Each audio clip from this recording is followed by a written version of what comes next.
Let us face, without panic, the reality of our times, the fact that atom bombs may someday be dropped on our cities, and let us prepare for survival by understanding the weapon that threatens us.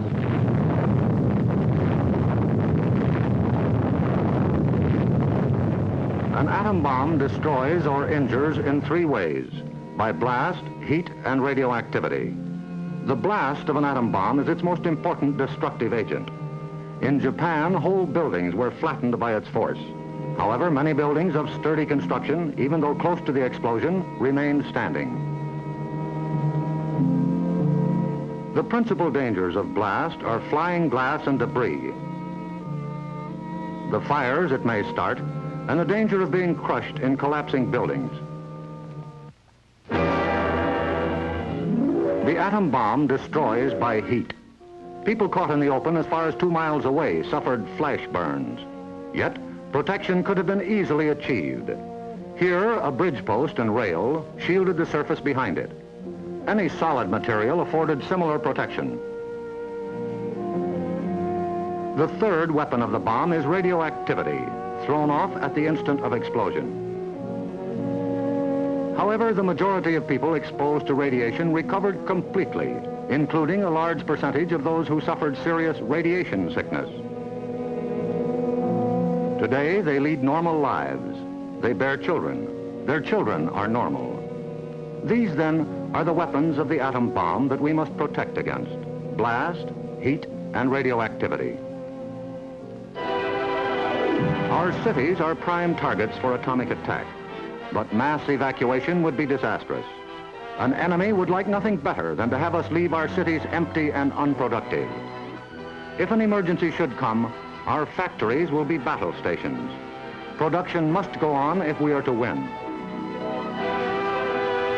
Our offices and homes will also be posts of duty, not to be deserted. With the knowledge of the first atomic explosions to guide us, our chances for survival will be far better than those of the people of Hiroshima and Nagasaki, if we act on our knowledge and are prepared. The first job is to look over your own home for shelter possibilities. If you live in a private home that is well built, the cellar is the safest place to be. The lower you get, the more barriers there are likely to be against blast, heat, and radioactivity. Select the basement wall nearest the probable target area of your city. If the house is blown over, it will most likely fall away from this wall. If you have a workbench or strong table big enough to get under, move it into your shelter area near a wall or strong supporting column. If the time comes when you actually have to take shelter, lie under the table.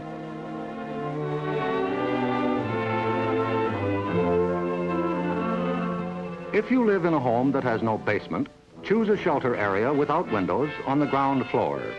An interior hallway is probably best. In time of emergency, the shelter area should be cleared of mirrors and other objects that might cause injury. If you live in an apartment house, rules for taking shelter will be posted in your building. Learn them. Also, learn the location of public shelters in areas where you work or frequently visit. There are many things you can begin doing right now. Fireproof housekeeping is one, so clean up that attic. Keep waste in covered containers. Don't let trash pile up in the yard. Set aside a small supply of canned goods. They're safe from radioactivity. Have a good flashlight on hand. Electric lights may go out. Keep a first aid kit and learn how to stop bleeding. Make a habit of keeping a bottle of fresh water handy. A radio will be important for receiving vital instructions. Finally, prepare the shelter area and collect all necessary shelter equipment.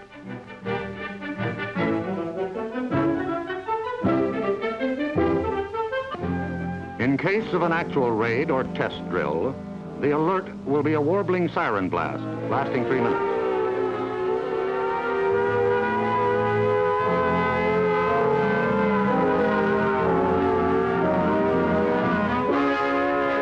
Once you hear this, act fast.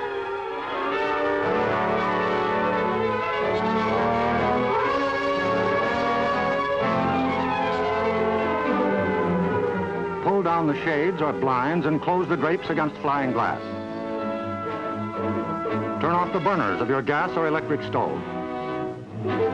Disconnect any heating elements, such as electric irons, hot plates, or bathroom heaters.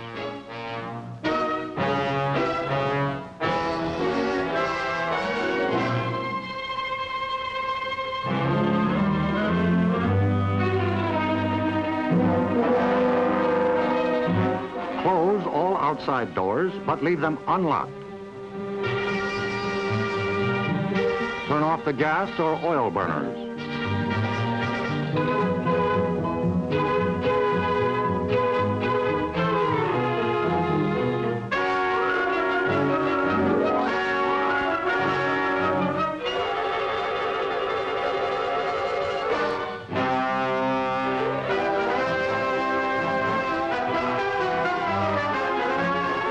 Taking shelter may be a race against time, even when you have some advance warning. But possibly, there may be no time. An attack could come without warning.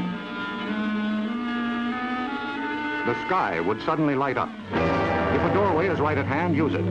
If the nearest shelter is more than a couple of steps away, fall to the ground immediately.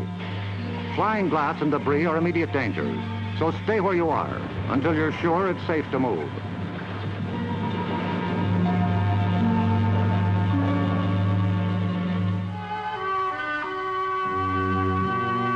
If you are at home when a surprise attack occurs, crawl beneath a table if it is very near, or drop to the floor with your back to the window.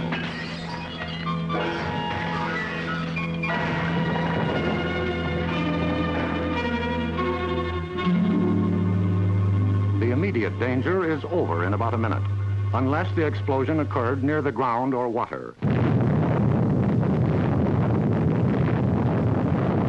In this case, radioactive materials are trapped in the particles of dirt or water thrown up by the explosion. When these particles fall back to Earth, they may be dangerous. So get indoors immediately after a ground-level explosion. Cover broken windows against radioactive dust with blankets or cardboard. Civil defense radiological teams, equipped with radiation survey meters, will check on contamination in any bombed area. Stay under cover until you hear officially that it is safe outside. If you have been exposed to radioactive dust, wash the exposed areas. Pay particular attention to your hair. Get all the dirt from under your fingernails. If the people of Hiroshima and Nagasaki had known what we know about civil defense, thousands of lives would have been saved. Yes, the knowledge is ours, and preparation can mean survival for you. So act now. Someday your life may depend on it.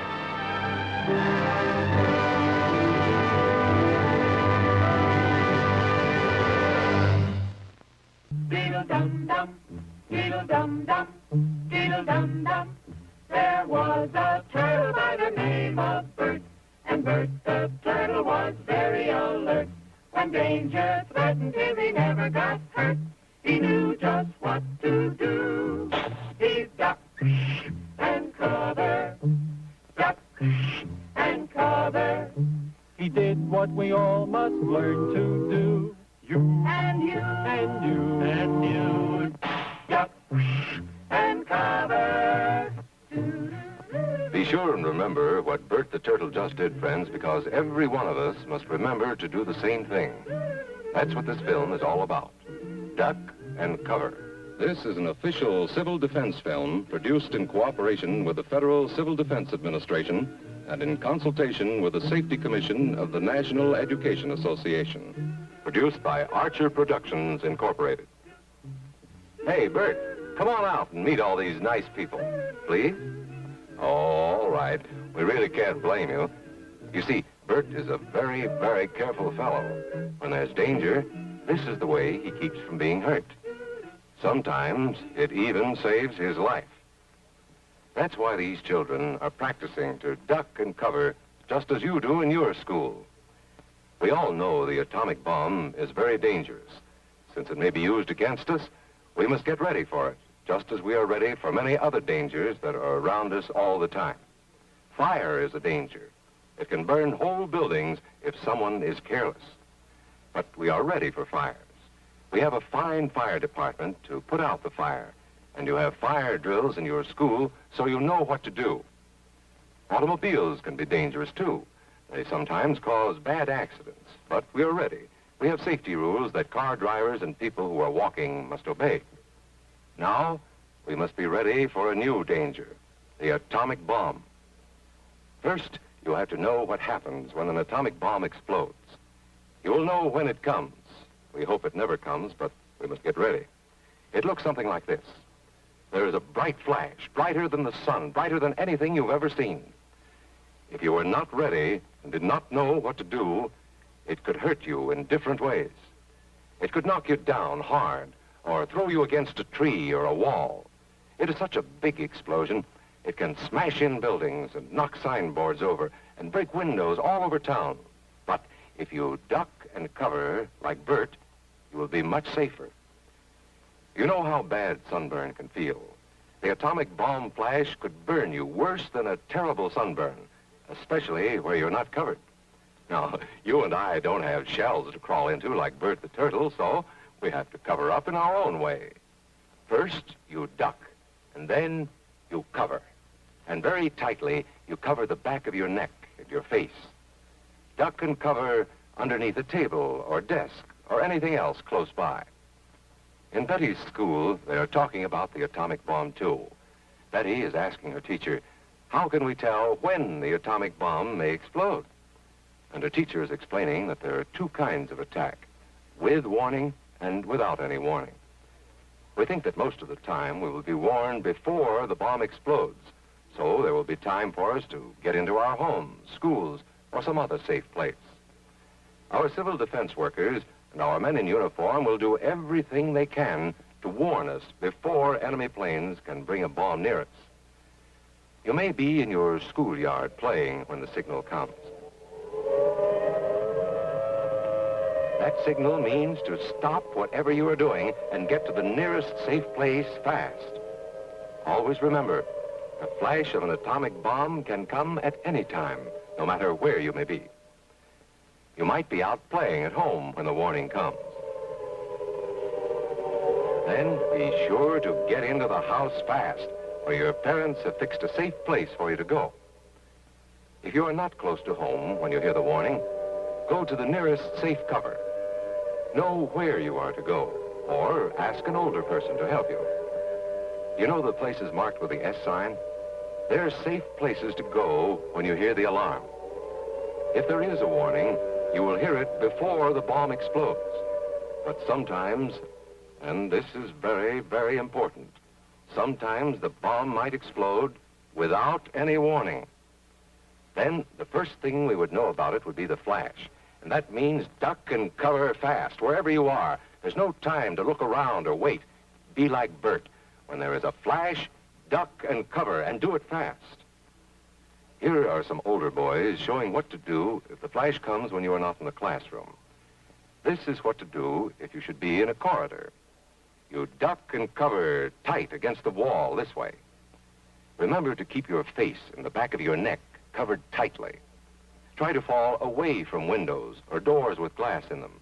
Then, if the glass breaks and flies through the air, it won't cut you. You might be eating your lunch when the flash comes. Duck and cover under the table. Then, if the explosion makes anything in the room fall down, it can't fall on you. Getting ready means we will all have to be able to take care of ourselves. The bomb might explode when there are no grown-ups near. Paul and Patty know this, and they're always ready to take care of themselves. Here they are on their way to school on a beautiful spring day. But no matter where they go or what they do, they always try to remember what to do if the atom bomb explodes right then. It's a bomb, duck and cover. Paul and Patty know what to do. Paul covered the back of his head so that he wouldn't be burned, and Patty covered herself with the coat she was carrying. They knew how to duck and cover. They acted right away when the flash came. If they had been at this doorway when the bomb flashed, Paul and Patty would have ducked and covered this way, like this girl. Heavy doorways are a good place to duck and cover. She will be safer, too. Here's Tony going to his Cub Scout meeting. Tony knows the bomb can explode any time of the year, day or night. He is ready for it. Duck and cover. Atta boy, Tony. That flash means act fast. Tony knows that it helps to get to any kind of cover. This wall was close by, so that's where he ducked and covered. Tony knew what to do. Notice how he keeps from moving or from getting up and running? He stays down until he is sure the danger is over. The man helping Tony is a civil defense worker. His job is to help protect us when there is danger of the atomic bomb. We must obey the civil defense worker. We must know how to duck and cover in the school bus or in any other bus or streetcar. Duck and cover. Don't wait. Duck away from the windows fast. The glass may break and fly through the air and cut you. Sundays, holidays, vacation time, we must be ready every day, all the time, to do the right thing if the atomic bomb explodes. Duck and cover. This family knows what to do, just as your own family should. They know that even a thin cloth helps protect them. Even a newspaper can save you from a bad burn. But the most important thing of all is to duck and cover yourself, especially where your clothes do not cover you. No matter where we live, in the city or the country, we must be ready all the time for the atomic bomb. Duck and cover. That's the first thing to do, duck and cover. The next important thing to do after that is to stay covered until the danger is over. Yes, we must all get ready now so we know how to save ourselves if the atomic bomb ever explodes near us. If you do not know just what to do, ask your teacher when this film is over. Discuss what you could do in different places if a bomb explodes. Older people will help us as they always do, but there might not be any grown-ups around when the bomb explodes. Then, you're on your own. Remember what to do, friends. Now tell me right out loud. What are you supposed to do when you see the flash?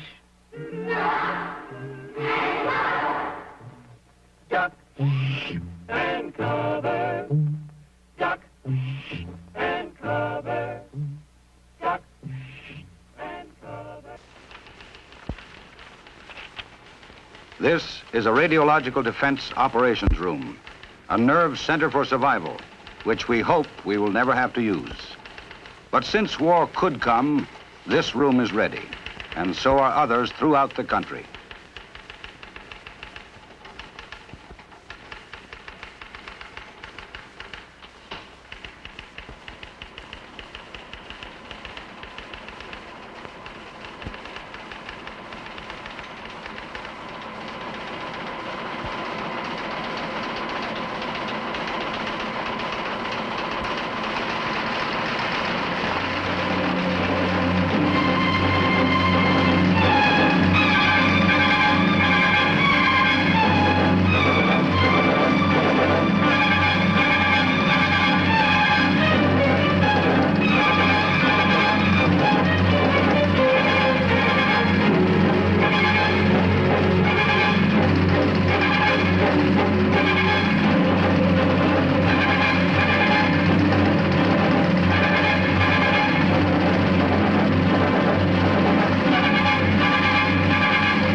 Radar. Louisville, 740 Zebra, thanks. 5 megatons per Duca. The USA, almost 3.5 million square miles. And at the other end of our scale of size, tiny dust-like particles. They too have a name, and the name is fallout, radioactive fallout. A large-scale nuclear attack on the United States could produce a patchwork pattern of fallout covering 2/3 of the nation, more than 2 million square miles in a single day. In this 2 million square miles, More than 100 million people living well beyond the destructive range of blast and heat could be subjected to dangerous or deadly amounts of radiation from fallout.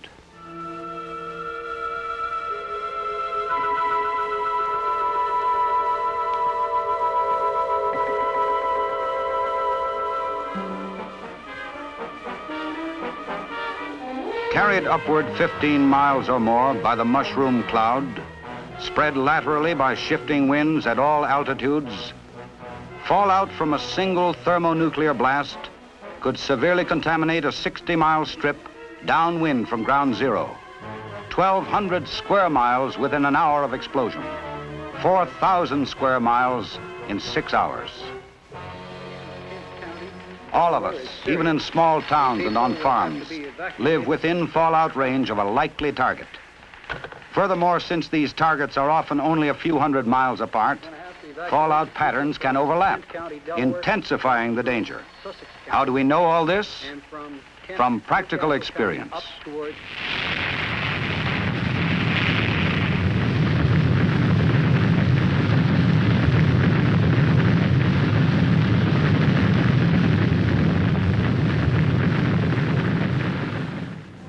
A thermonuclear test in the Pacific in 1954 produced a highly contaminated area 20 miles upwind and 220 miles downwind, with a variable width up to 40 miles, large enough to reach from Washington, D.C. to New York City, along the densely populated eastern seaboard. In this 7,000 square mile area, there would be enough radioactivity to threaten seriously the lives of all who failed to take shelter before fallout arrived. Let's look at it in another way. Let's assume that industrial St. Louis were hit by a weapon with the explosive equivalent of millions of tons of TNT. Depending on winds, fallout could extend 40 miles into southwest Illinois in an hour, to Terre Haute, Indiana, 150 miles to the east in 7 hours, and to Wheeling, West Virginia, another 325 miles within 24 hours. Total drift, more than 500 miles.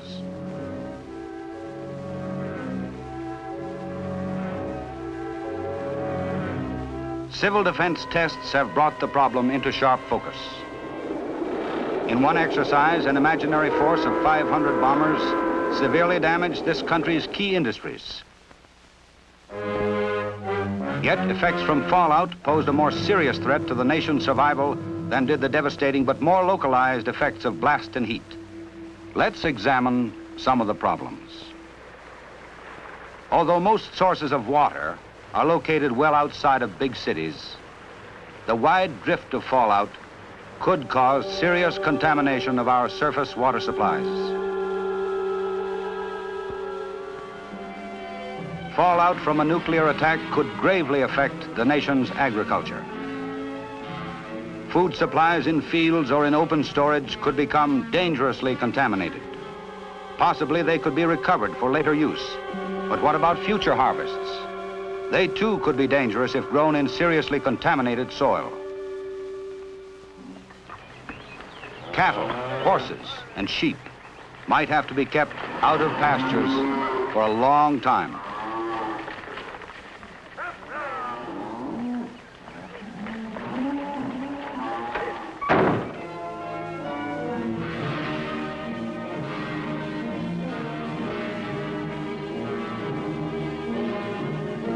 In short, fallout from nuclear attack would threaten us with thirst and famine, as well as with sickness and death from direct radiation. That is why our survival as a nation can depend on how well we prepare to defend ourselves against radioactive fallout. And there is a defense against fallout. Before we examine our radiological defense programs, let's take a look at the basis of the problem. As every youngster learns today, there is nothing new or mysterious about radiation. A Roentgen, which we call an R, is a standard unit for measuring radiation. In an average lifetime, a human being is exposed to perhaps a dozen Roentgens. This exposure comes from natural radioactive elements in the Earth and cosmic rays from outer space. The human body withstands continued exposure to small radiation doses. It is when the rate of delivery is high or the total dose in a short period is large that recovery cannot keep pace with damage. Exposure of the whole body in a short time to 600 or more Roentgens of radiation will almost certainly be fatal. People receiving 200 Roentgens or more in a short period of time will get radiation sickness.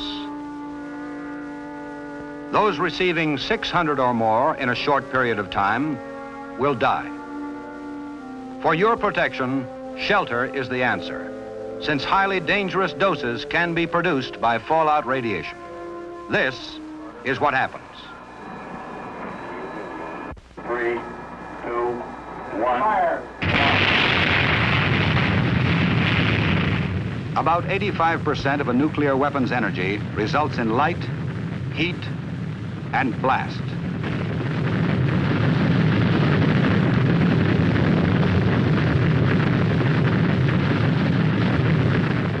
But 15% of the released energy is radiation. This is of two types. The first, initial radiation, is emitted from the fireball shortly after detonation. Since for large weapons it generally does not spread beyond the blast area, initial radiation is of minor concern in the overall problem of radiological defense. It is the second type, residual radiation, that creates the fallout problem. Its production can be described simply. When countless billions of atoms in a large megaton weapon are blasted apart, hundreds of pounds of highly radioactive material are produced. When such a bomb bursts at or near the ground, tens of thousands of tons of earth and debris are carried as high as 15 miles in the mushroom cloud. This tremendous cloud becomes a floating carrier, which drops tiny radioactive particles back to Earth. Where these particles land depends on a combination of three factors. One, their shape and size. Even the largest may be no bigger than a single grain of sand. Two, the height to which the radioactive cloud rises. And three, the direction and speed of winds at various altitudes. Fallout deposit resulting from the combined effects of these conditions is generally divided into three categories: close in, intermediate, and delayed. Close-in fallout usually settles within a few hundred miles of the burst and reaches the ground within 10 to 20 hours. It is made up of the heavier particles in the cloud.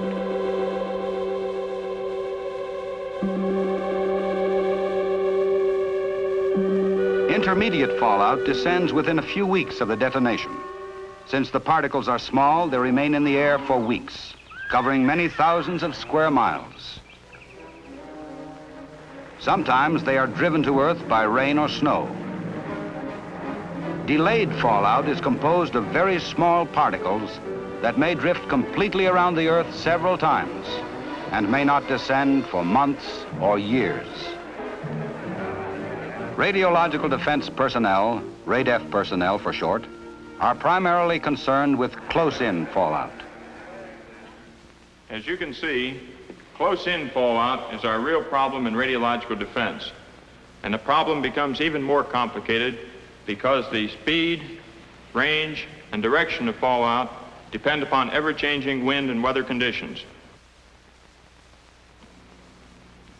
Large particles fall fast and land relatively near ground zero. Smaller particles fall slowly, land further away. Winds, which vary at all altitudes and seasons, affect the pattern of these deposits. With winds variable at different altitudes, the spread of fallout will result from the effects of all winds acting upon it. For this reason, radiological defense officers cannot use surface wind direction alone as a basis for forecasting fallout.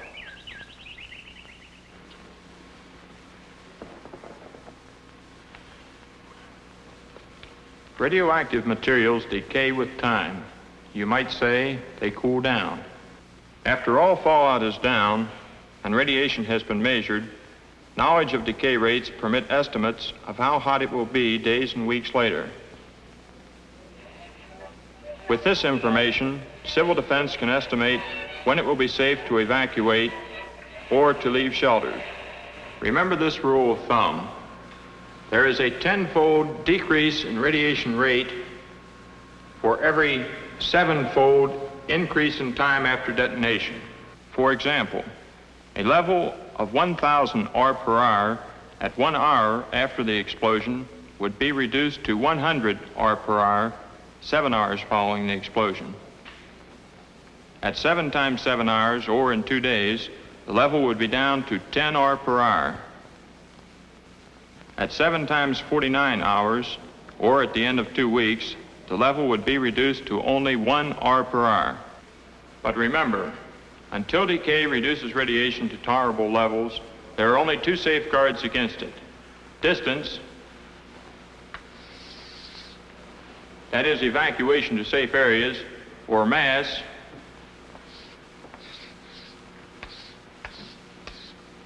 which is shelter.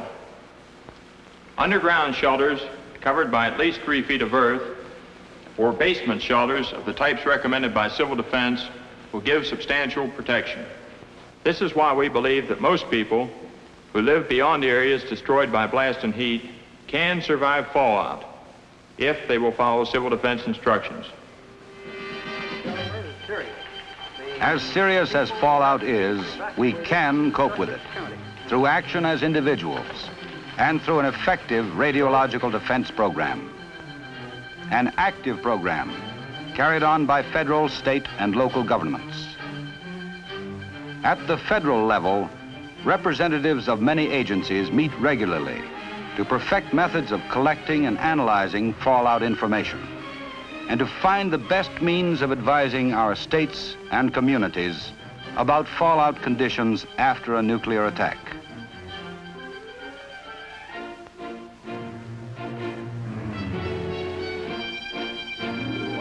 An important part of the radiological defense program is a series of monitoring networks stretching across the country. A combined system of federal, state, and local stations, thousands in all, which will gather information on radiation levels as soon as fallout begins to spread downwind.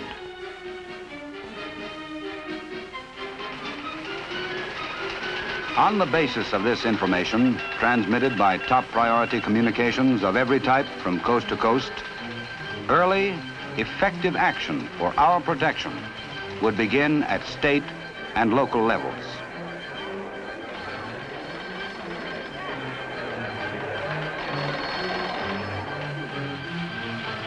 In some cases, evacuation.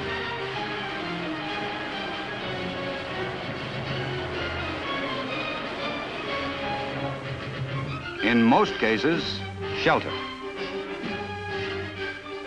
The federal monitoring network at Weather Bureau stations, Federal Aviation Agency sites, Department of Defense Air Weather Service units, and other government organizations operates on a round-the-clock basis.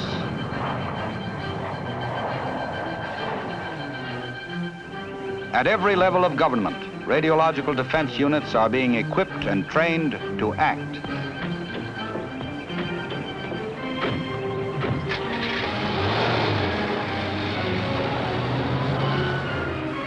Fallout forecasts, issued several times daily by Weather Bureau stations, will be useful in estimating local fallout areas if we are attacked.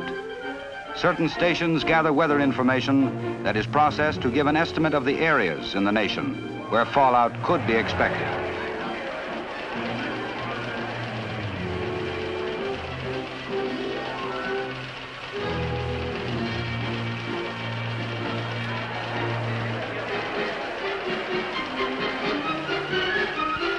Sent over a vast teletype network to civil defense and other offices throughout the nation, the coded information is charted on maps to show sections threatened by fallout. Lines on the map show where and when the fallout is likely to arrive. At all Civil Defense regional offices, Radiological Defense personnel help state RADEF staffs in their regions. Regional officers arrange for the distribution of training kits, supervise the contribution of federal funds to state RADEF work, set up RADEF training in their regions, and coordinate RADEF activities of all federal agencies in the region. This is important enough to have sufficient copies made both Midwest is going to cause a rain out and increasing radiation is tested here in Ohio and Western Kentucky. After an attack, the regional RADEF staff will collect, analyze, and evaluate all fallout information received from the states, and will coordinate the flow of information to and from federal and state control points.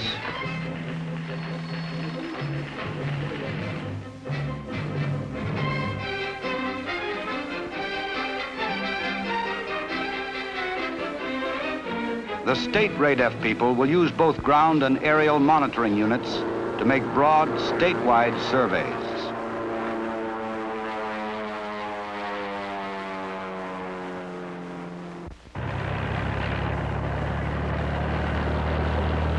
Entire highway systems and key transportation routes, major industrial and supply sites, as well as urban and rural areas, will be checked as rapidly as personnel safety permits.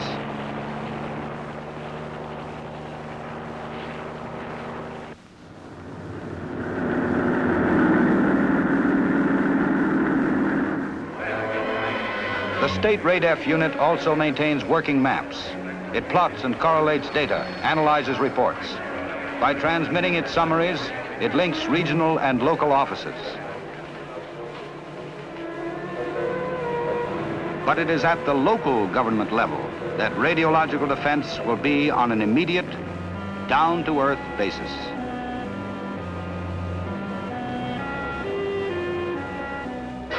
Local RADEF will perfect and test detailed plans for operations. Keep all equipment in readiness condition. Train and rehearse operating crews so they too will be ready. It will set up communications between its units and for liaison with state RADEF organizations. When an attack warning sounds, local survival plans go into effect.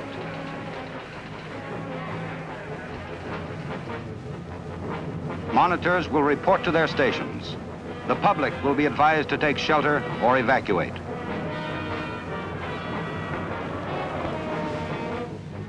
After attack, first reports of radiation measurements will come from sheltered monitoring stations. As soon as radiation levels permit, police, firemen, highway maintenance men, conservation officers, everyone trained to use survey meters will begin the vital work of getting detailed data to control centers.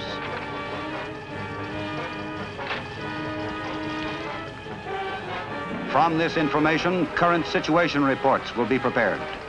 Using these reports, RADEF officers can answer urgent questions raised by local authorities. Can short survival missions be undertaken? Is our water safe? What roads are safe? Are feed, livestock, and crops contaminated? When can emergency teams begin decontaminating and reclaiming property?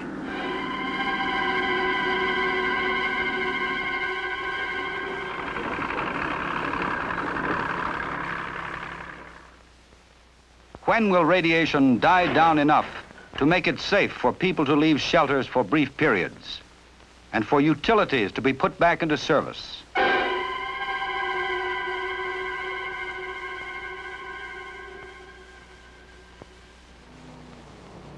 Survival of whole communities can depend on the accuracy of answers given to these questions.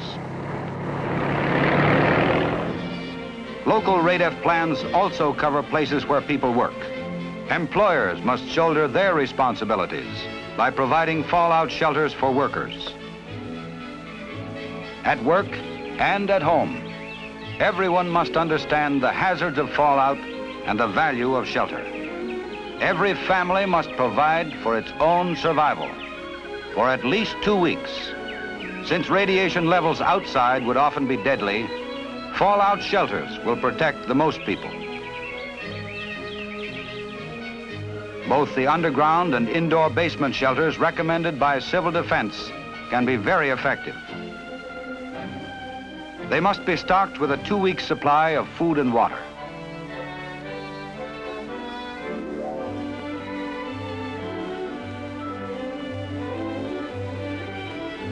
First aid supplies, flashlights, and a battery radio with Conelrad frequencies 640 and 1240 clearly marked on the dial should be included. Factories, offices, apartment houses, and schools all must provide shelters. Remember, too, that personal decontamination is important. Fallout particles can be brushed from clothing and washed from skin.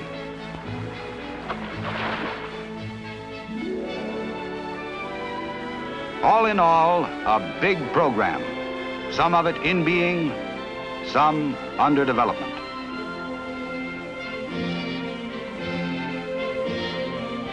But it takes action to fulfill this program. Radiological defense training is being expanded. First priority, train more instructors.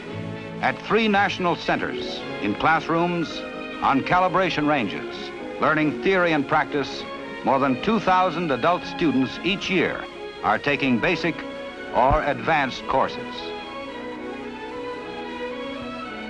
Courses that will qualify them to instruct classes back home. A total of 600,000 monitors must be trained to make radiological defense effective in every community. To support this program, radiation survey meters are being distributed widely. These instruments, which measure radiation levels in terms of Roentgens or milliroentgens per hour, are the backbone of radiological defense. In addition to survey meters, dosimeters, instruments which measure total doses of radiation, are being distributed to the states and federal agencies. Radiological defense instrument kits for use in science classes are being distributed to 15,000 high schools throughout the nation. With the aid of this equipment, our young people will acquire a better understanding of radiation and will be better prepared to contribute to the nation's RADEF effort. Improved radiation measuring instruments and multiple-purpose computers are being designed, built, and tested. An intensive public education program to tell the American people about radioactive fallout and shelter is underway. For it is an informed public that will mean the difference between success and failure in meeting this threat. Informed people in homes and factories and offices must know their personal responsibilities for shelter and protection. Informed officials at all levels of government, from Washington, D.C. to the smallest town council, must understand the RADEF program and help make it work if the people of the nation are to survive. I'll finish this spot out on here, RADEF, Charleston, West Virginia, 28 0900 check. Our efforts now to build a workable radiological defense will pay off richly by helping to deter aggression and by saving countless lives if nuclear attack should come.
July 16, 1945. This is the darkness of a desert morning. And here in New Mexico, a group of men wait tensely. 3 unbroken years of work. Work done in unprecedented secrecy.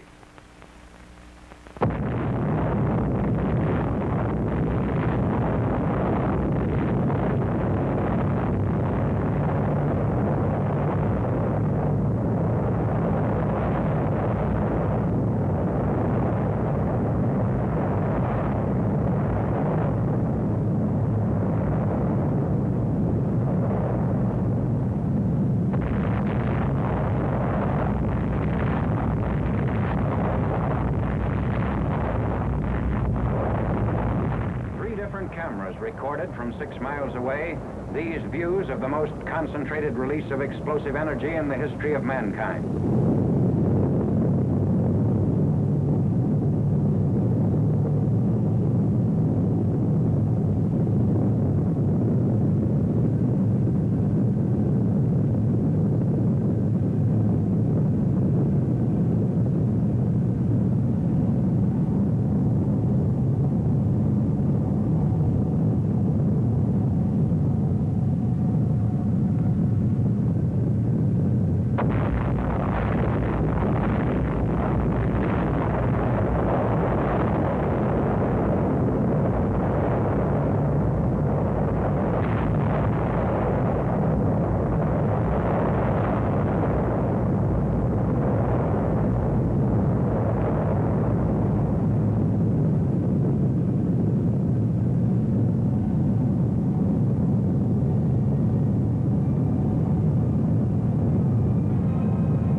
From the time of that first explosion until Hiroshima shuddered beneath the release of atomic energy, work on the bomb went steadily forward in closely guarded plants in New Mexico, Oak Ridge, Tennessee, and Hanford, Washington. For over 100 years, the city of Hiroshima had garrisoned some of the Japanese Empire's finest troops. The city had never been subjected to actual bombing, but had been warned repeatedly. Now its army headquarters, barracks, ordnance, and quartermaster depots, factories, mills, and shipyards were to feel the weight of the atom's destructive power. 21 days after the New Mexico experiment, a B-29 was over Hiroshima carrying an atomic bomb. At 8:15 in the morning of August 6th, Japanese time, the first atomic bomb struck an enemy target. This is 0 point on Hiroshima, the exact spot above the city at which the bomb burst over enemy territory, at the junction of the Matoyusu and Oto rivers. The atomic bomb was intentionally exploded well above its target in order to dissipate its radioactive material. The devastation you see here was caused by the explosion of the bomb above this 0 point. Only the strongest buildings are left standing, and they are gutted. Looking north from 0 point, this is what was left. Looking east, the camera records a scene of complete devastation in the immediate area. To the south, these are the ruins.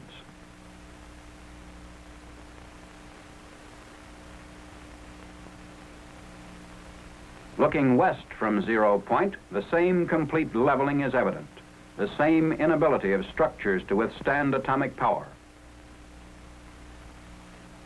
Just 1/10 of a mile from 0 point, the effect of the bomb blast can be seen on these stripped and broken trees and on this Russian-Japanese war memorial.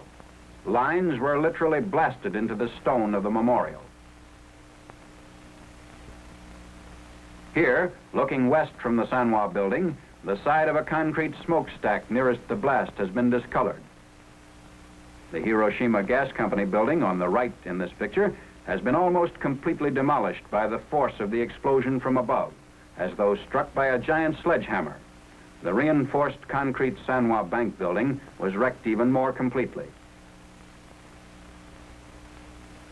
These twisted steel beams once supported the roof.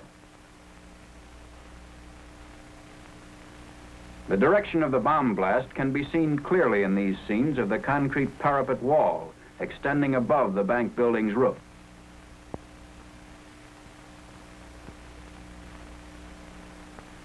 Two-tenths of a mile from 0 point was a Shinto shrine. Here, too, the blast stripped the trees and collapsed stonework.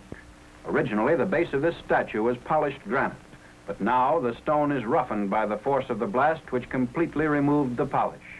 The lighter surfaces, which are being pointed out, indicate the angle of the bomb blast as though painted on the surface.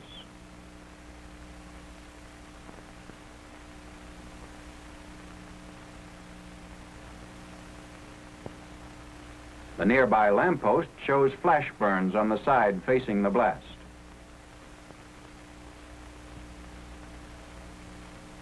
The commercial museum was also within 2/10 of a mile of 0 point.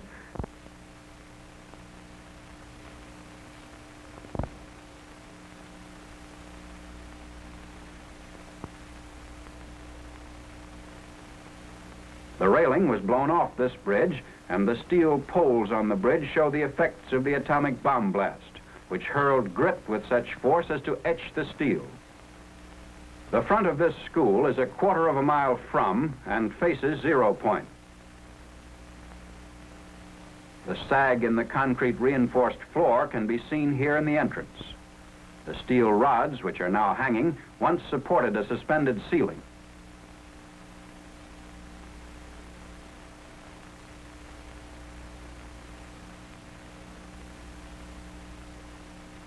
This reinforced concrete building was knocked sidewise, causing the lower story to collapse. This barren area, 3/10 of a mile from 0 point, once contained the main Japanese military headquarters. The barracks were utterly destroyed.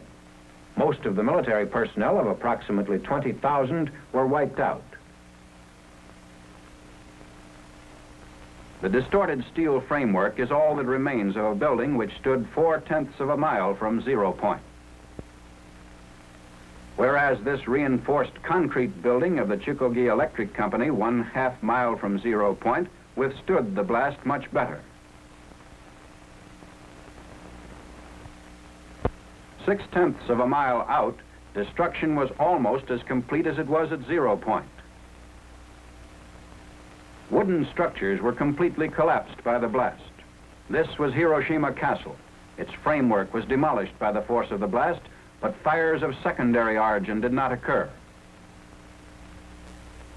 Because it happened to be at a 45-degree angle to the direction of the blast, the Hiroshima City Hall, with its heavily reinforced concrete construction, shows much less damage. Doors and windows were blown in by the force of the explosion.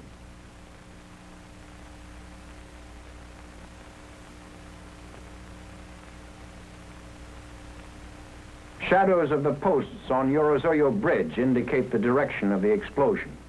6/10 of a mile from 0 point, the bridge floor is etched except where shielded by the railing. Outlined in the surface of the bridge is the shadow of a pedestrian, which tells its own meaningful story.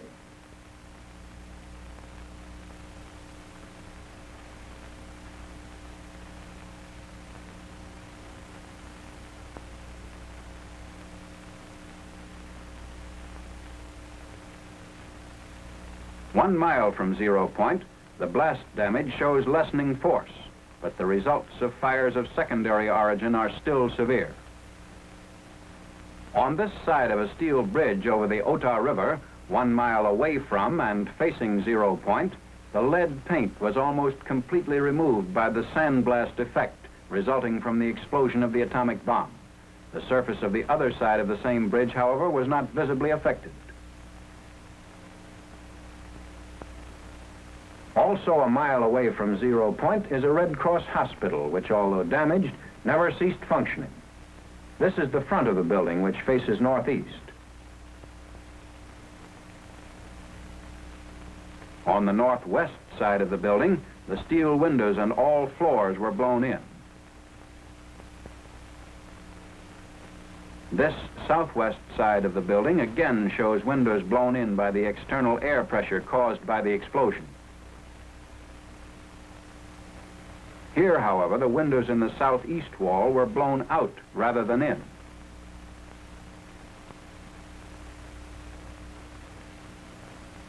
A look inside the hospital shows chairs in the same position as at the time of the blast.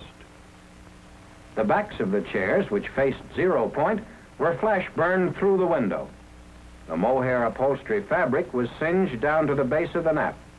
The effect on this wall, which faced 0 point, was almost identical with the damage done by the explosion to the opposite wall. In addition, interior partitions were knocked down. Looking toward 0 point from the roof of the Red Cross Hospital a mile away, the tremendous destruction created by the first atomic bomb can be seen. Army vehicles of our occupying forces are moving through the city streets. Here, looking in the opposite direction toward the south, away from 0 point, only a few masonry foundation walls remain, and what is left of one reinforced concrete building.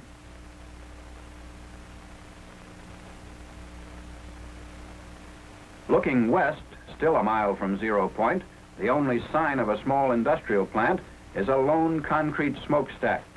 Temporary housing facilities built with scrap material have been thrown up in the area.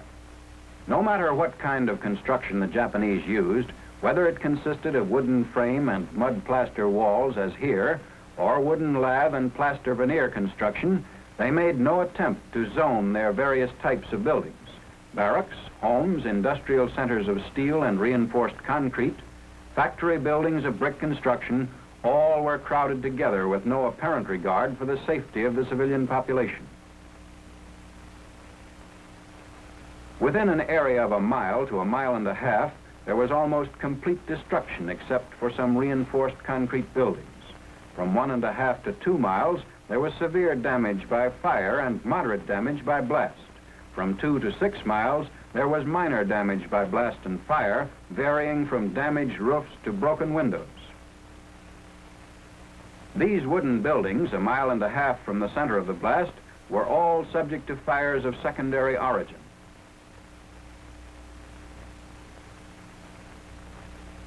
The Nagasaki Railroad Station in East Hiroshima, 1.5 miles from 0 point, although still in use, was extensively damaged. The marquee crumbled from the force of the blast and has been removed. When the marquee fell, it pulled the brick veneer off part of the building.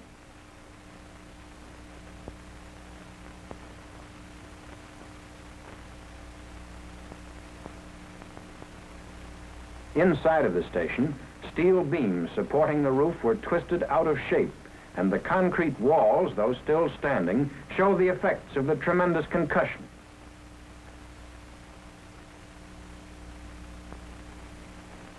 This high school building, the same distance from 0 point as the railroad station, had its north wall smashed in by the blast. The second story of the north wall was especially badly damaged. Looking through a bombed-out section of the wall to 0 point, notice that not all the buildings in this area were as severely damaged as the schoolhouse. A portion of the wall of the school was blown in across the desks, and partitions were shifted.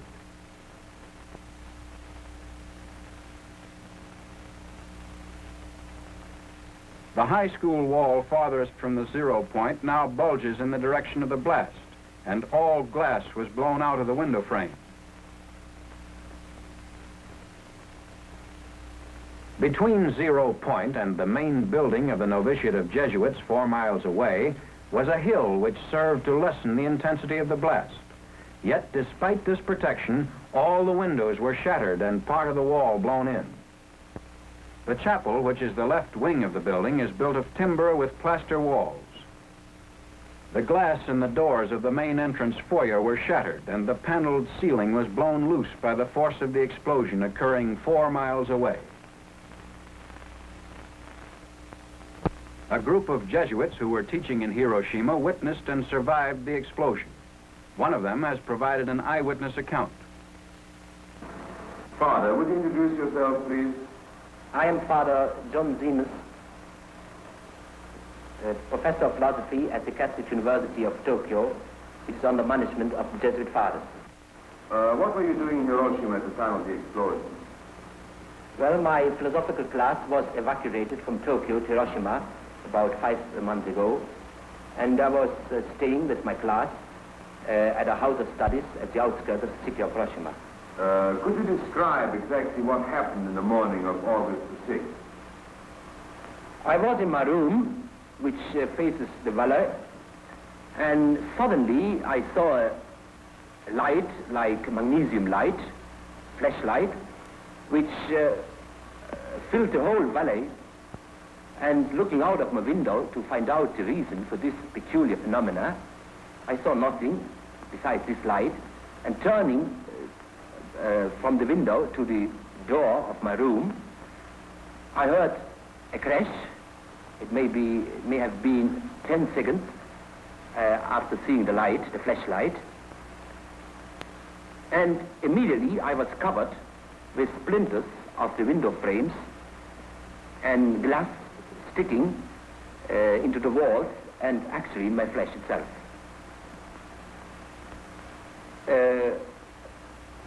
I tried to get out of my room, but found that our house had been severely damaged by the blast of this explosion. I had the impression at that time that the bomb had immediately crashed on a house. So severe, so strong was the effect of the percussion. But looking outside the house, I saw no trace of the bomb itself, but about a kilometer away from our houses, I saw several peasant houses which were on fire.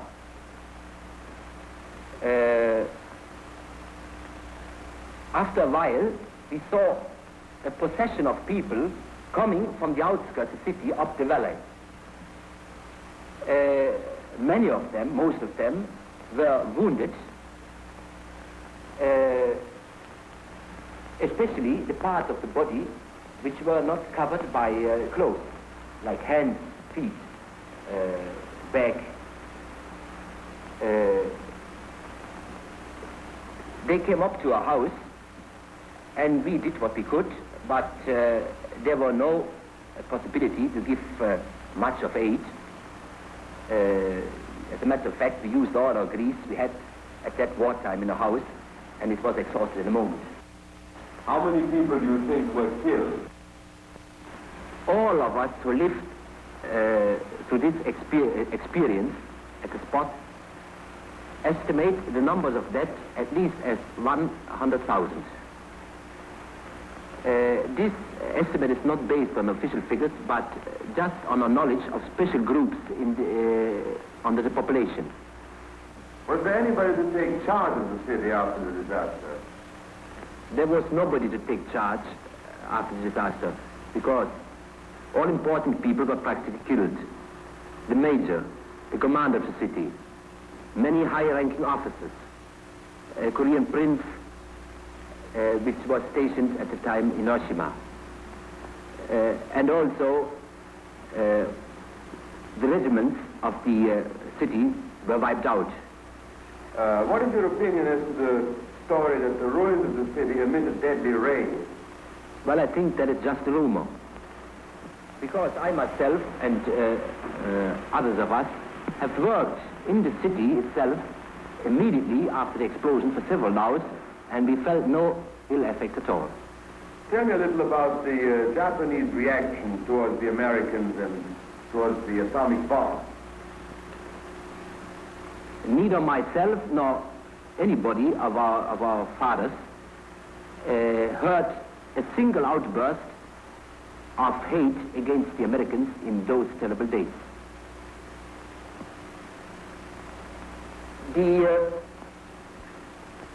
And during the whole war, we didn't experience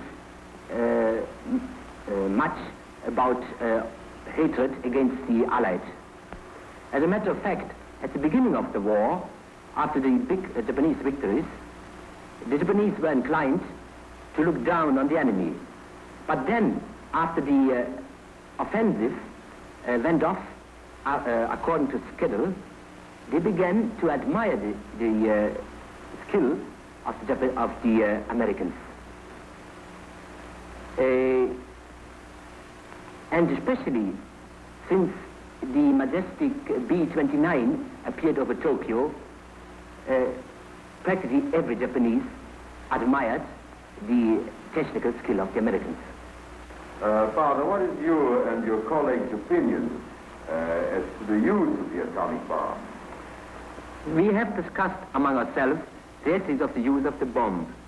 Some consider it in the same category as poison gas and were against its use on the civilian population.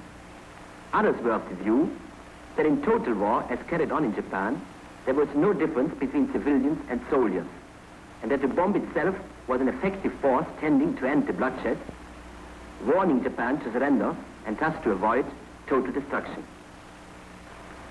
It seems logical to me that he who supports total war in principle cannot complain of a war against civilians. The crux of the matter is whether total war in its present form is justifiable even when it serves a just purpose. Does it not have material and spiritual evil as its consequences which far exceed whatever the good that might result? When will our moralists give us a clear answer to this question? The business of living goes on in the devastated areas of Hiroshima. In the northeastern section of the city, temporary homes are constructed of whatever materials can be salvaged from the ruins. Near the Higashi Railroad Station in eastern Hiroshima, scrap lumber, tin, and roof tile are all used in an attempt to build anew, in no matter how flimsy a fashion. Immediately following the bombing of Hiroshima, the President of the United States delivered an ultimatum to the Japanese government. Surrender or face complete destruction. The ultimatum was ignored. At 10:58 the morning of August 9th, Japanese time, the second atomic bomb was exploded over the industrial seaport city of Nagasaki. Almost the entire population of 230,000 people was engaged in the manufacture of arms, munitions, and other war products.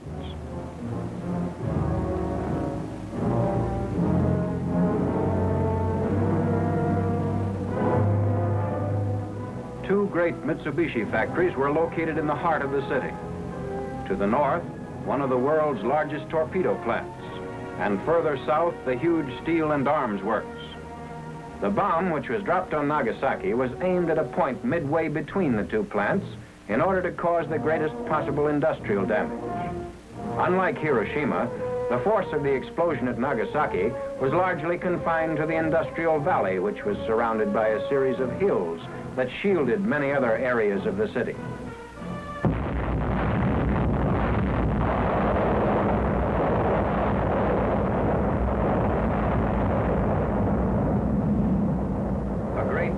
Mushroom effect could be seen going higher and higher and reaching into the stratosphere. Because the bomb was exploded high above the ground, the greatest part of its harmful radioactive material was dissipated in the stratosphere.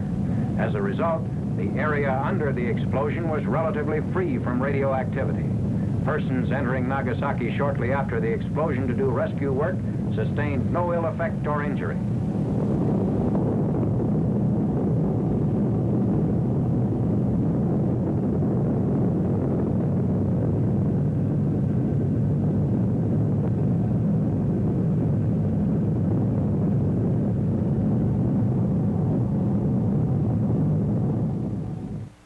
In an area of a little more than 3 square miles, there was very severe damage by blast and fire. Most buildings were reduced to rubble. Still recognizable from the air are the skeleton remainders of the Mitsubishi plants, the large steel and arms works, and the ordnance factory devoted to the manufacture of torpedoes.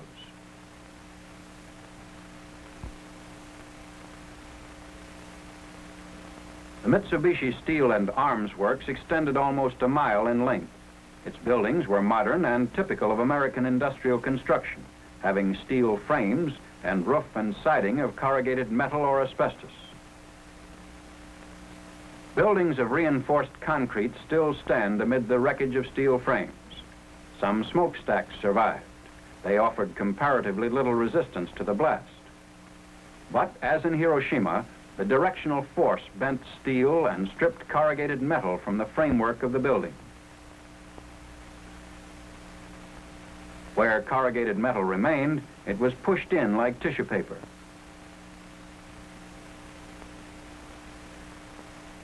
These buildings show a varying degree of destruction depending upon proximity to 0 point and building strength. This foundry, 3/10 of a mile away from 0 point, shows considerable damage in spite of fairly good construction. Other buildings were stronger, some being constructed to support heavy overhead cranes. Damage to equipment inside was nevertheless serious. This machinery had been used in the manufacture of naval rifles, anti-aircraft guns, and heavy artillery.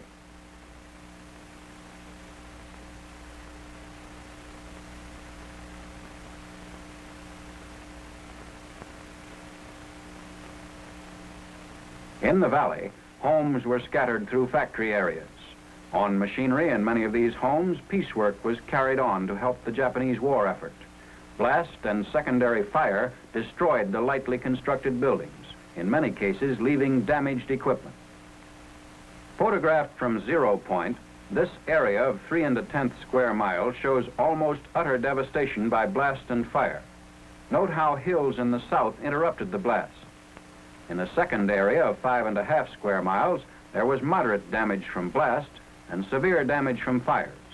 The total area of damage covered almost 42 1/2 square miles, ranging from complete destruction to damaged roofs and broken windows. The greatest distance at which damage was measured was 12 miles, where, through a peculiar focusing of concussion, workers' barracks were knocked down.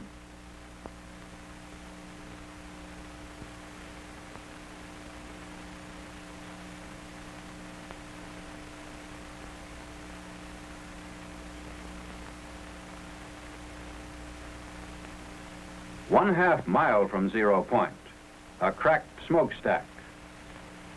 A prison of concrete and masonry 2/10 of a mile from 0 point was almost totally destroyed. The walls left standing were parallel to the direction of the blast.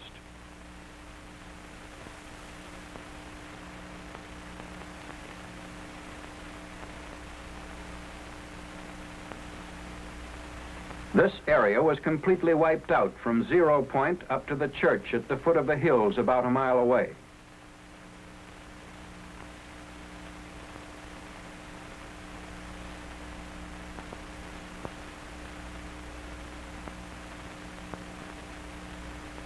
In the bed of the creek rests the dome, which was blown from its place at the top of the church. The gasworks was blown into a mass of twisted steel. 2 concrete walls, the remains of 2 factory buildings. Bridges showed greater destruction in Nagasaki than in Hiroshima. But even close to 0 point, the downward force of the blast failed to damage roads and railroads due to the height at which the bomb was detonated. The main north-south street of Nagasaki was in use shortly after the disaster occurred. A typical residence on the outskirts of Nagasaki, a mile and a half from 0 point. 6 weeks after the explosion of the atomic bomb over Nagasaki, the survivors are busy working at the restoration of their homes.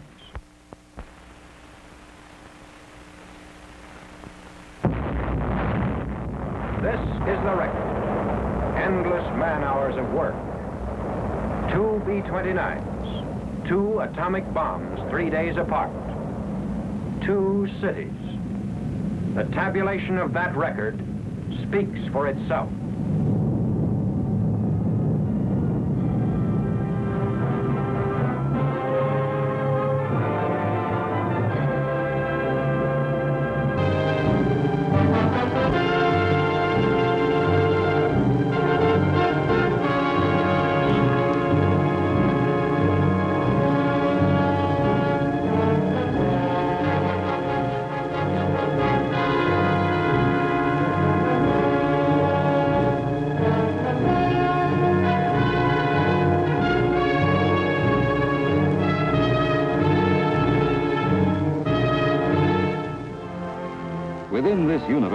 are many natural elements and forces at work, and in his search for truth and the betterment of his lot, man has uncovered gravity, the invisible anchor that keeps him safely bound to Earth, electromagnetic force, which he uses in industry, and atomic power, the explosion of an inconceivably tiny particle of matter, setting off similar explosions in other atoms, the energy of the atom.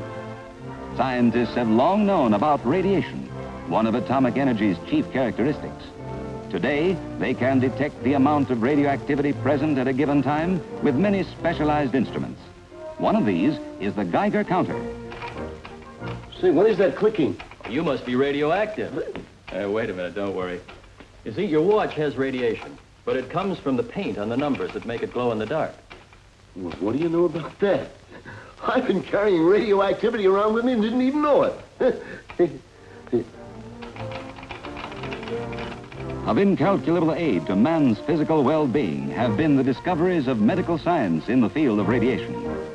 The most recent medical research in radiation has produced a whole battery of radioactive medicines manufactured at Oak Ridge, Tennessee, and sent to hospitals all over the country. Atomic weapons to save lives. And in the field of industry, advances in the use of radioactive substances are constantly benefiting man's search for newer and better methods of production. And we need every sheet of steel plate at exactly the critical thickness. No more, no less. How can you get a measuring device sensitive enough to show a variation of 1/10,000th of an inch without stopping production? We can use radiation. How? You station a radioactive substance at this point in the production line and pass the steel over it. Over the steel, you put a gauge to measure the amount of radiation coming through. Now, if the steel plate varies in thickness in one direction or another, the amount of radiation getting through to the gauge will vary, and that gauge will register the change. Looks as though you're beating it, Buck. But what about the atom bomb?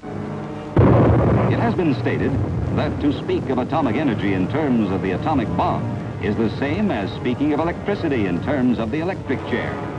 It is true, however, that the energy which gives us the power to heal, the heat and light to make things move and grow, is the same energy released in the explosion of the A-bomb.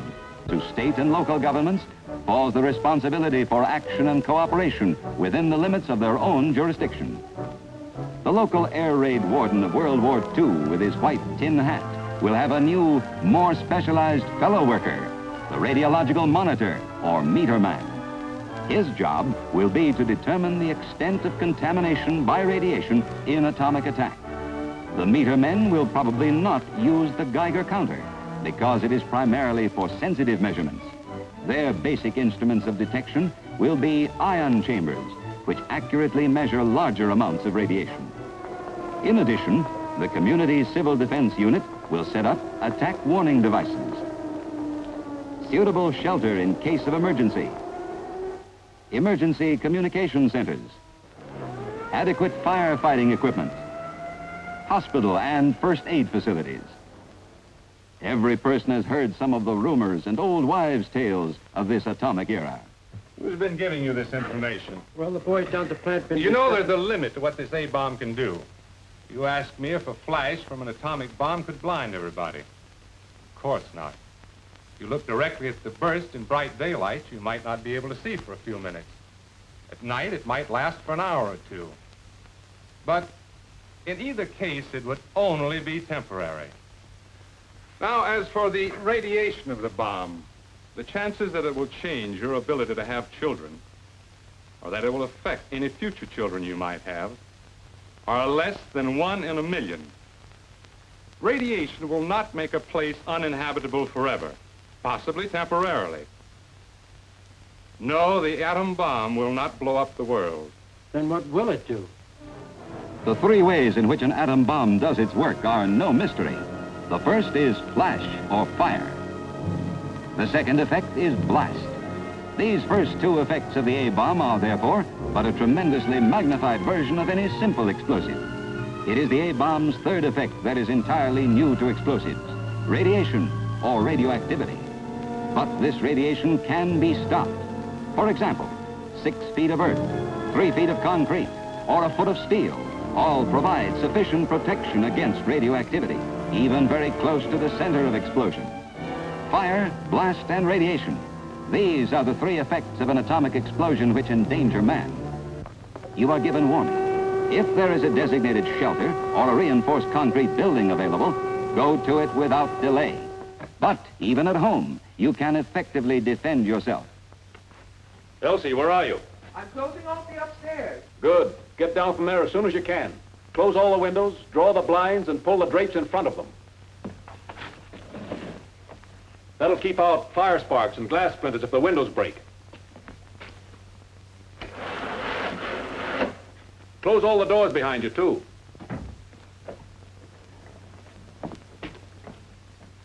We've got to make this place practically airtight.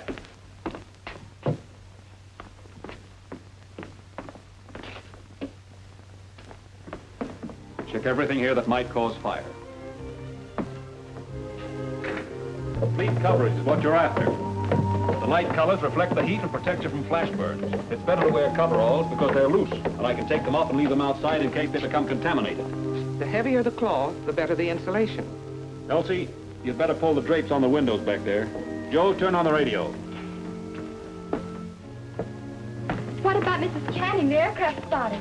Does she have to stay outside in this? She'll be spotting for planes, all right. And for people like her who have to stay outdoors in an emergency, heavy, loose-fitting, all-white clothing is the best protection. Follow instructions. Stand by. Very little time left. Since radiation travels in straight lines, I'd say the way I fix this corner of the basement gives us plenty of wall and earth and material between us and the possible military objective. We're well protected from the window, too. Yes, sir. Even if a bomb blew the house over, we'd have a pretty good chance here in the basement. The walls can never be too thick. Now, children, I want you to sit down here against the wall. That's it. Now, crouch tight up against it. Now listen, kids. If they're dropping an atomic bomb, it may go off any second now.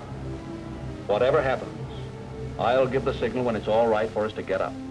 If there's an explosion, we'll wait about a minute after it's all over. Then we'll go upstairs and take a look around, see if it's all right for us to clean up. This man has made good use of the time given him by warning. With calm and intelligence, he has employed the means of self-defense at his disposal.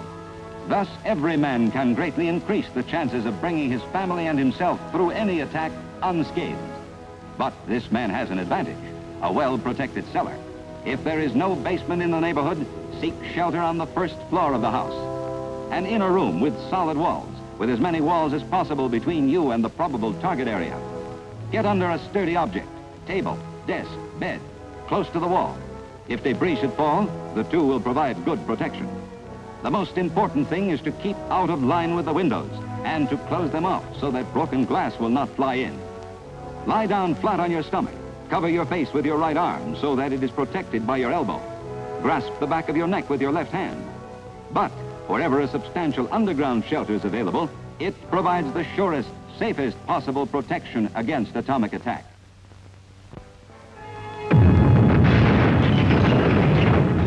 Civil Defense Bulletin. This has been an air burst.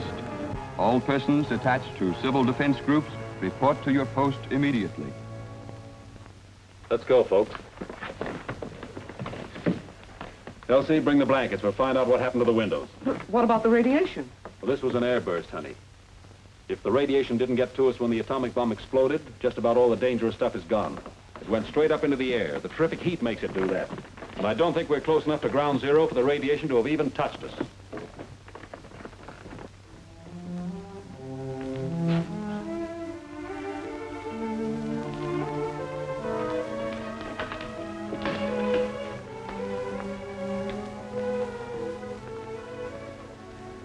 Elsie, you'd better tack those blankets up around the windows so that we can keep the house warm. I'm going outside to see if the house has been damaged by fire.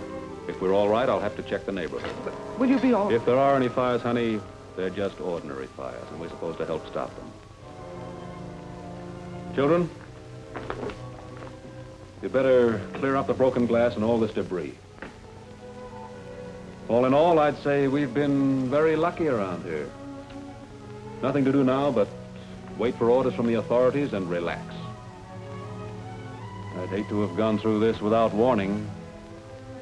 You're out in the open. Without warning, you are startled by an intense flash of light. You have seconds before the shock wave will hit you, before the debris starts flying. Hit the dirt.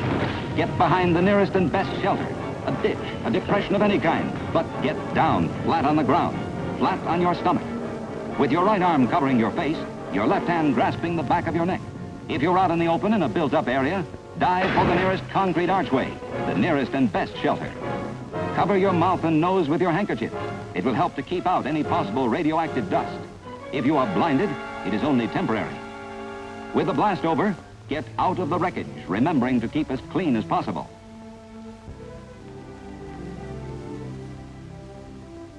You're inside, perhaps in your own apartment when the flash occurs. You have seconds. Move toward the nearest doorway, corridor, or a stairway, or get under a bed or table, or get behind the couch or other large, heavy objects.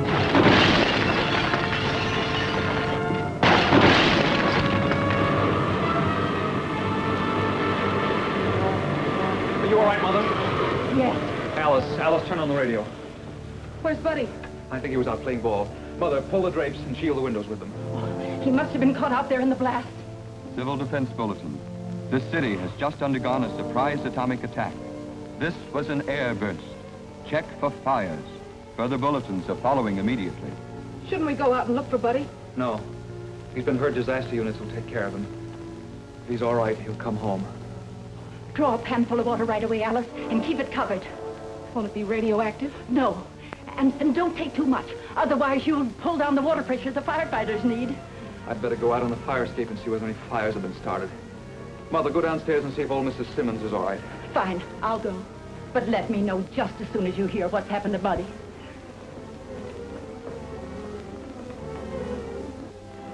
Oh, Buddy's here. He's home. Buddy, tell me quickly, where were you when the bomb dropped? I was playing ball at the school diamond. I came home as fast as I could. I ran all the way. Are you all right? Oh, you're hurt. School's closer to where the bomb exploded. Mother, get Buddy's clothes off, then take him into the bedroom and have him lie down immediately. Clean up any of the cuts or bruises and bandage them. Boy, it was hot, Grandma. I never felt anything so hot. Buddy was much closer to the bomb than we were. Do you think he could have been exposed to prompt radiation? I'm afraid he was in the danger range. He shouldn't have exercised so much, running home after the blast. Corey, we've got to get him to a doctor. No, Alice, we're going to follow through, cleaning up the house, just as if we hadn't been caught unaware. And as for Buddy, the best way to help radiation sickness is to lie down and rest until you get medical attention. If Buddy has heavy nausea within 2 hours, it means he may have gotten a dose of radiation. But I said may. And if he has sickness induced by radiation isn't necessarily fatal, that's when we'll get him medical attention. Now we have work to do. what can I do? Oh, any of the food that was out in the open during the blast has to be kept separate from the rest. Then, as soon as we're notified to use the water, wash everything. Cans of food, pots and pans, the sink. But leave anything that you think might be contaminated to be tested later by the radiological crew. Wouldn't it be best to just get out of the city? No. If any evacuating is to be carried on, the proper authorities will decide it. We'll be notified and get orders and instructions. Right now, the safest place for us is right here. We're pretty lucky, Alice. Cement apartment house. No fires, not much blast, only a few broken windows. And chances are Buddy will be all right. If he isn't, doctors can help radiation sickness considerably by using whole blood. Don't worry, darling. This man, caught unaware, by acting quickly and sensibly, has minimized the danger to himself and his family from the after effects of an atomic airburst. While most Americans need consider only the airburst in their plans for self-defense against the A-bomb, to people living on the shores of large bodies of water, the water burst brings additional danger. In the case of an atom bomb detonated underwater, there is hardly any danger from flash. There is still danger from blast and its resulting debris, but the area of damage is small. But the severe danger is from radiation, lingering radiation. The radiation is trapped in the water, and the heat and blast cause the water to rise. Then it falls, causing mist, which emits radiation wherever it falls. Civil Defense Bulletin. This has been a water burst. Stay inside or get inside and wait for further instructions from your local civil defense authorities. We aren't even going to budge for about an hour. After that, we may have to wait another 24 hours before we even think about going outdoors. That radioactive mist will settle on everything, contaminate everything it touches. The rule is keep away from the moisture and stay as far away from radioactive mist and water as you can. That's right, son. Well, then, we'd better go upstairs and fix the living room windows. They're probably broken, and the moisture will get to us that way. No, stay put. We've taken every precaution to defend ourselves against radiation already. If we move to unprotected parts of the house now, we may get a bad dose of radiation, so we'll stay put for at least an hour. What if we were outside, Dad? Then we'd get inside quickly, and behind enough material that would absorb the radiation before it got to us.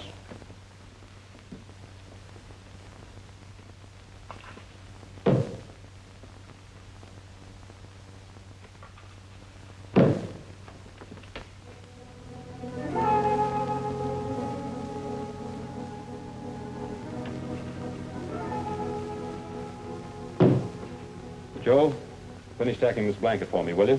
Sure. And when you're finished, you'll have to wash your hands thoroughly. They've got a little breeze just now. A nice, cool breeze of radioactive mist. Now, folks, watch while I give a demonstration of how to defend yourself against lingering radioactivity. First, you remove all the clothing you think might be contaminated. Then you scrub every part of you that you think might be contaminated. Once, twice, and again. Do you think you've got it bad, Dad? No, I don't think so, son. But if I have, I'm not going to have it bad for very long. That's the whole idea of this scrubbing. If you get a little radiation, don't let it stay with you long enough for it to build up its dirty work. Because that's one way radiation can make you sick. If a little of it gets to you and stays with you long enough, it can do almost as much damage over a long period of time as one big dose all at once.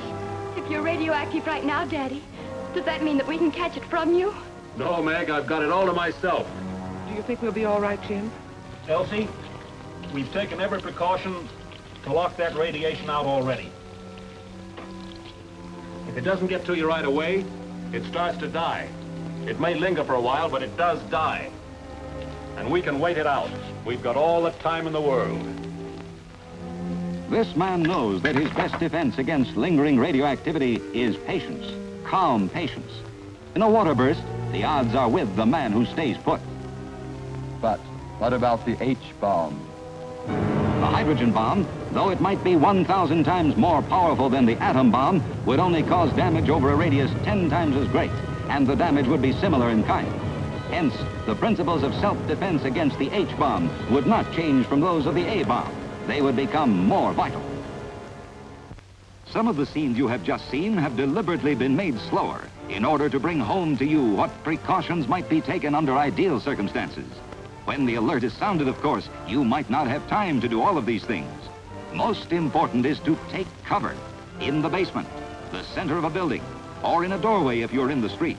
Meanwhile, remember that civilian defense is everybody's business.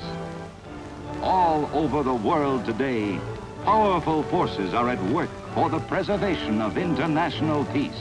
It is the hope of civilization that the harnessed power of the atom will work for the good of mankind. I can see why training for the National Guard is a young man's game. You've got to learn fast and have plenty of stamina to keep up with this rigorous training. A guardsman in the armored divisions has to be an expert in diesel engines, radio, and gunnery. In the infantry divisions, he has to learn leadership. He must master the art of artillery and hundreds of other combat and support type unit work. And now they have taken over the mighty Nike bases and are experts in radar, rocketry, and mathematics. But more than all this, a National Guardsman is a patriotic defender of this country, a volunteer who is ready, willing, and able to serve you in case of a local or national emergency. You can sleep well tonight. Your National Guard is awake. Some extra insurance that you might not have known about. It's your missile age, up to the minute men, your National Guard. You know, like any other insurance, you don't need it every day, but when you do, you're sure it's there for your protection. You know, there are over 475,000 officers and men in the National Guard prepared to protect your community. And they're not only trained for wartime, but in case of floods or hurricanes, forest fires, tornadoes, or just any emergency. The up-to-the-minute men, your National Guard, is your peace of mind insurance. This film has been brought to you by your National Guard in cooperation with this station as a public service feature. Thanks so much, neighbors. And by the way, before we bring on Miss Skeeter Davis, here's a very important message about your National Guard that I'm sure you're going to enjoy. What's that? That's the first line of defense. What's that? The National Guard. Guard? Guard against what? Unexpected. What? The unexpected. In times of emergency such as hurricanes. The National Guard is first on the scene to aid victims. Gee. In fact, any kind of disaster, even floods, the National Guard is always there. Gee. Even in case of a sneak attack, the Guard has the latest jets ready to take off instantly. Tanks ready to roll, or the latest equipment in readiness. Gee. And even foot soldiers. Hey, there's Uncle Louie. Sure, the Guard is made up of the men of the community, for the good of the community. Hey, how come you know so much about the National Guard anyhow? 'Cause my pop told me. He's a corporal in the National Guard. Gee, how about that? Let us consider for the moment the turtle. Happy, carefree, complete peace of mind, because he knows that at any time, night or day, he is protected against the unexpected. Now let us consider this person, or better still, this whole city full of people. Happy, carefree, they have complete peace of mind, because they know that at any time, day or night, they are protected against the unexpected, protected by their National Guard. Nike bases, radar control centers, artillery, tanks, infantry, jet planes, protected in any state or national emergency by important members of the country's defense team. Sleep well tonight. Your National Guard is awake.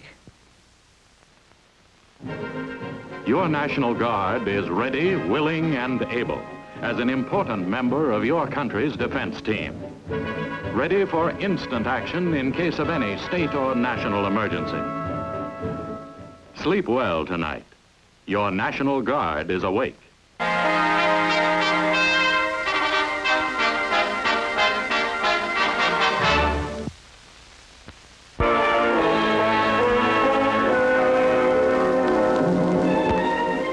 Medical self-help is an emergency measure to be used only in cases of sudden or extraordinary misfortune. If people require medical care in the course of normal, everyday living, they should always be treated by a doctor. However, when disaster strikes, you may not be able to obtain trained medical aid in time. There are many forms of disaster. They can happen to you and your family at any moment. This film is one of a series on medical self-help. Its purpose is to teach you what to do in an emergency situation when there is no doctor. This powerful X-ray machine, a tool of medical science, is being used for healing purposes. The radiant energy it emits is able to kill all living tissue within its beam, both sick and healthy cells of the human body. Its invisible rays so highly penetrative that protective shielding with lead glass windows must be used. X-rays are much like the gamma rays of radioactive fallout. We began our picture with X-rays because you are all to some degree familiar with their effects. But radioactive fallout is another matter. If you're like most people, it creates many questions in your mind, and you have doubtless read or heard some falsehoods and misconceptions. This film will tell you what you need to know about fallout, so that if our country is ever subjected to a nuclear attack, you can help yourself and your family to survive its dangers. For fallout is probably the most dangerous product of nuclear disaster in terms of the number of people who could be affected. It is also the one from which we are best able to protect ourselves. Let's examine what happens when a nuclear weapon is exploded near the Earth. First, there is blast, or the pressure wave created by the explosion, along with heat, the most intense ever created on Earth. Both will extend great distances from the point of the explosion, from 1 to 20 or 25 miles, depending on the size of the weapon.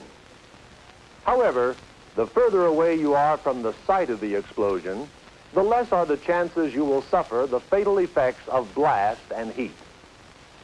There is yet a third immediate result of a nuclear detonation: initial radiation. The final effect is residual radiation, the main concern of this film, or radiation that follows the explosion and one that may remain at high altitudes for some time before falling back to Earth. What exactly is residual radiation? Our sun, like other stellar bodies of the universe, is a giant nuclear furnace burning at temperatures of millions of degrees, while emitting various types of radiation. Among these are gamma rays, shorter in wavelength than their closest neighbor, X-rays. The Earth's atmosphere prevents these radiations, dangerous to the health of man and animal, from reaching our planet. However, when a nuclear weapon is exploded, man is creating on Earth, in the splitting of atomic nuclei, his own nuclear furnace to produce the gamma and beta radiations of outer space. Let's see now just how this radiation is created. At the time of the burst, vast amounts of dirt, stone, and other debris, vaporized by the heat of the explosion, are sucked up into the rising cloud. As the mushroom cloud forms, these particles are made radioactive, for as they cool and condense, they are contaminated by residue from the bomb. These particles, when they fall back to Earth, size and location of nuclear weapon direction of upper air current. Let's, for example, explore the fallout produced by one of these nuclear weapons. It sends its column of radioactive material up to 80,000 feet, or about 16 miles or more above the Earth. Here, the radioactive particles, beginning to drift downward, are at the mercy of upper air currents that vary from day to day. Descending at various altitudes through many different layers of air that may be moving at varying speeds and directions. Thus, winds on the surface of the Earth give little help in determining the direction or the occurrence of fallout. Meteorologists, with their special instruments, however, can appraise altitudes as well as the total distance fallout will be carried. In a nuclear attack, keep tuned to your local radio station. It will keep you posted where fallout is taking place and its approximate amount. Though you may be able to see this dust once it reaches the Earth, you cannot see or detect the radiation it emits without the aid of radiological instruments. Nor can you taste, smell, or feel this radiation. Why is fallout dangerous to human and animal life? Because it gives off radiation as if it were a tiny machine. This radiation consists mainly of gamma rays, which are extremely penetrating. Like X-rays, gamma rays are able to injure, destroy the cells of our body if we are exposed to us long enough, or if we eat or drink material contaminated by fallout particles. Exposure to gamma rays can make you sick, can even cause death. However, no matter how long one may be exposed to fallout, he does not become radioactive, nor can anyone catch radiation sickness from him like a disease. In fact, this radiation cannot make anyone or anything radioactive. Now let us suppose that fallout has descended on this can. We'll let salt represent cloud dust. The particles don't go through the tin. The radiation does, but radiation is harmless to all except living materials. It has no effect on the food inside. Now, or better still, the food inside cannot be contaminated and is perfectly safe to eat. The same is true of all foods and liquids that have been protected by packagings or containers, even the thinnest layer of cellophane. If you don't swallow the dust, there is no ill effect. If water for washing is in short supply, canned goods that may have been exposed to fallout can be handled safely with a piece of paper towel. Use one sheet of paper to lift the can and turn it upside down. There is no dust on the bottom. Now dispose of the paper.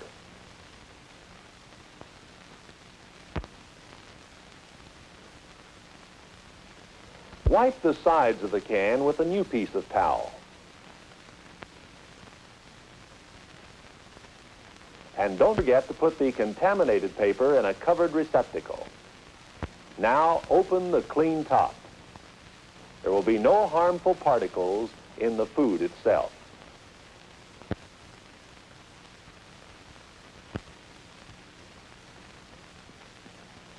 A sealed loaf of bread that has been exposed to fallout can be salvaged in a similar manner. Turn the loaf upside down, close the bottom, which will be clear of dust. Then dispose of the towel. Now insert a sharp knife through the wax paper at the center of the loaf and cut upwards, making a slot 4 or 5 inches lengthwise. Insert your fingers through the slot and rip the paper slowly open. The bread can be safely removed to a clean place.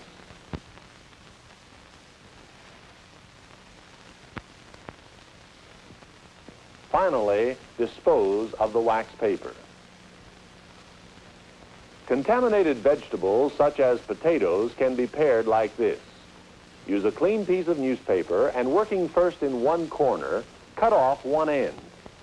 Move to a clean surface of the paper and peel in this manner.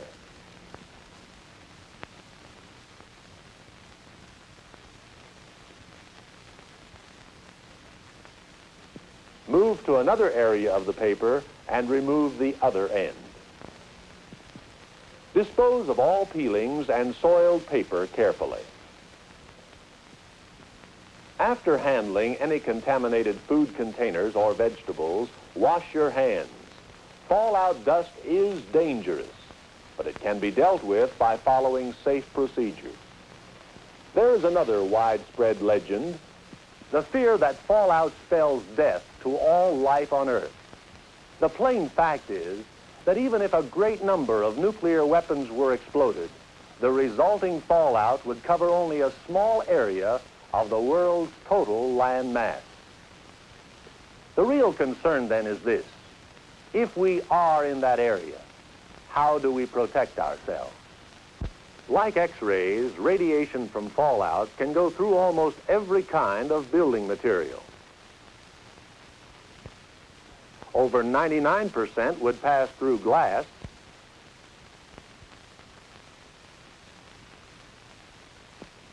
66% through wood sheathing,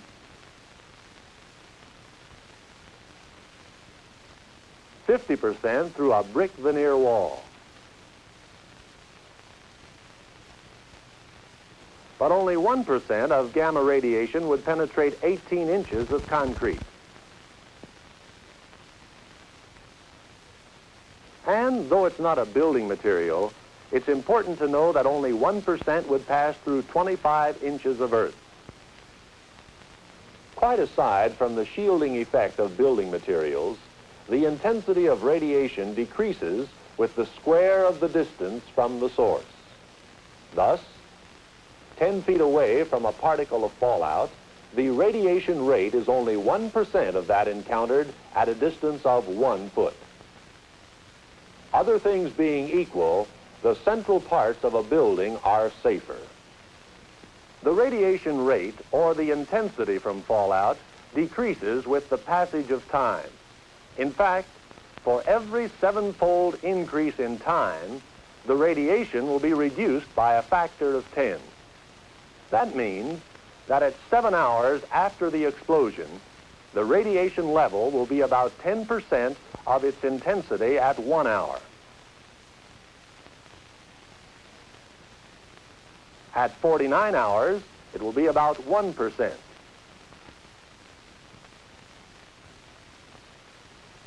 Within 2 weeks, the radiation rate can be expected to decay to about 1/10 of 1%. Therefore, the most vital period to seek protection from fallout is the first few days after nuclear attack, even more so the first few hours. But remember, even with the passage of time, a low level of radiation can be dangerous. That is why you may need to remain within a sheltered area for as long as 2 weeks.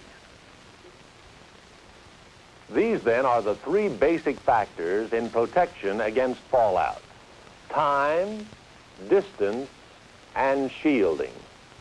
Time, meaning the longer you stay protected from fallout, the safer you will be. Distance, or the further away you get from fallout, the safer you will be.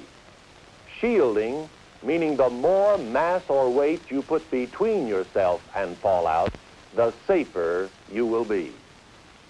You have often seen this sign on buildings. It means that indoors is a public fallout shelter, one of many and various kinds of buildings in your community that are similarly identified. Architects and engineers have carefully surveyed the shielding qualities of these areas to ensure they offer a minimum protection factor of 40 or more, meaning that in the event of fallout from a nuclear explosion, the mass and weight this shelter will place between you and the source of radiation will make you at least 40 times safer than if you were outdoors. Each of these shelters will hold at least 50 people and has been stocked by the government with austere supplies: food, water, sanitation equipment,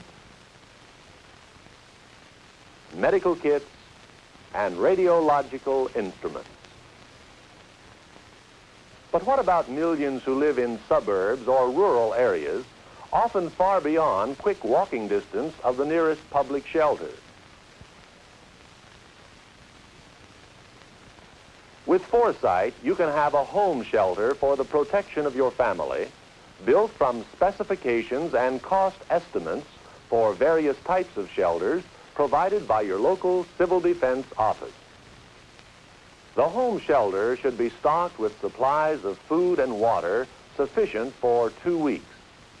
Here you are afforded time, distance, and shielding if and when fallout, so dangerous to human health, should ever occur in your community. Just how much radiation can you receive without becoming sick? We measure exposure to gamma radiation from fallout in units called Roentgens. They're the same units used to measure X-rays, named for Wilhelm Conrad Roentgen, the discoverer of X-rays. People and animals may develop radiation sickness if they have been exposed to large amounts of radiation over a short period of time. Few people become sick who have been exposed to a total radiation dose of 100 Roentgens or less. However, exposure to more than 300 Roentgens over a period of a few days will cause sickness, may cause death. And if you receive an exposure of 600 Roentgens in that same period of time, death is almost certain. How can you tell just how much radiation you've been exposed to? These are the instruments commonly used to detect and measure radiation. They are part of the equipment supplied to the radiological monitoring team of every public shelter. The important thing you have learned is to see the danger in its true perspective. Make no mistake, nuclear attack would be a terrible catastrophe. Millions of our people would be killed by the initial blast and heat. millions more would be threatened by death from radioactive fallout. But that is a threat that can be combated, can, with knowledge, preparation, and courage, be faced and conquered.